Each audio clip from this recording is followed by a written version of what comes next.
बताइए कहाँ से हैं? 15 का पूछने बताओ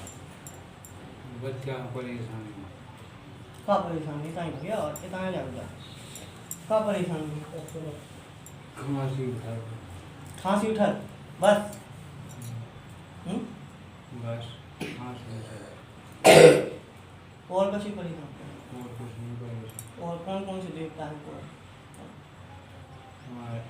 ठाकुर पूजा हैं गौ ठाकुर ठाकुर है गई दो गौ ठाकुर और इनमें काशदेव का मानत है कुशवा समानी अनजान तुम्हारी जी बस बस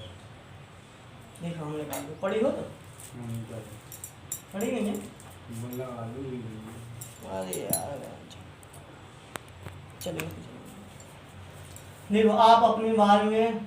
आप अपने बच्चे को दिखाने आए हनुमान जी के चरणों में कि मेरे बच्चे की तबीयत खराब रहती है, उसको खांसी उठती है, आपके बच्चे के इन्फेक्शन है गले में की नस में, आराम लगने हनुमान जी कृपा के गौण है जो गौण तुम क्या ठाकुर गौण रक्षा करता है। कथा बोली डरी एक तुम्हारी है डली नहीं डली एक कथा बोली डरी तुम्हारी एक कालका भी है जो परेशान करती है, आराम लगने हनुमान जी कृपा करेंगे जय श्री राम। ये तुम भावोगे कालका है ठीक है एक गिरा नहीं है जो ये को घोड़ जो क्यों गए ठाकुर बाबा घोड़ आए भी पान बता सके नहीं चढ़त हमने